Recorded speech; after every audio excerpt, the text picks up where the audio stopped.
all your movies are a personal thing. Is this pretty personal to you, this film? Yeah. I mean, Schindler's List, obviously, I know was personal to you. Yes. But, you know, you didn't go out and talk about it a lot, in the press particularly.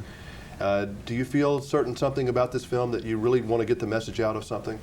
Well, yeah, I mean, there were a couple messages. The first thing is I would like people to see the picture of a certain age. I would not like people coming to see this movie who are 14 years old or under.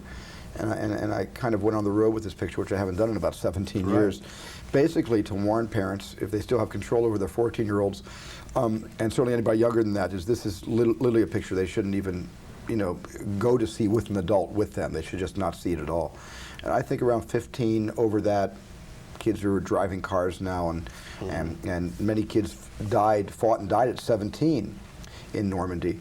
I think that's appropriate age to see this picture. So I was concerned about the level of reality and just wanted to let people know, and you know, from me personally, you know, that this might not be a film for everyone, but I think those who can manage it are going to be fulfilled by it. Do I get the impression that you're kind of a juggler in many ways, that you can work on more than one thing at one time? Or do you find yourself working on more than one film, more than one project, you know, doing a lot of stuff? I can work on a lot of things at one time. Often I won't. When I made Schindler's List and when I made Saving Private Ryan, I only made those pictures. I did no other business. But sometimes it helps me when I'm working on something to do something else for a half an hour, 45 minutes, because what that gives me is it gives me my objectivity back, something that a filmmaker loses very quickly when they're making a picture.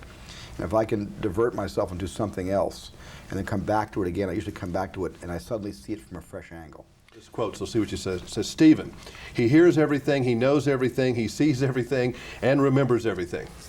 Is that true? Well, thanks, Mom. Thanks for the quote, Mom. Well, you know, I don't know. According to my kids, no, that's not true at all. It's not an accurate quote at all. According to my kids, I missed more this than I came from your see. cinematographer, I think. Okay. Oh, Janusz Kaminski. Well, that's good. Because sort of together as a team, we're in the business of seeing things, and we have to. How have you changed in, say, 10 years of directing? Can you see a visible change in how you conduct yourself on a set and how you edit and how you do your films?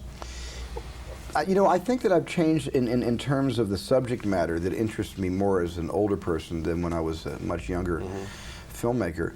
But in terms of how I approach a story and how I, you know, gather the best people I can possibly gather around me to help make the movie, I think that's remained pretty consistent.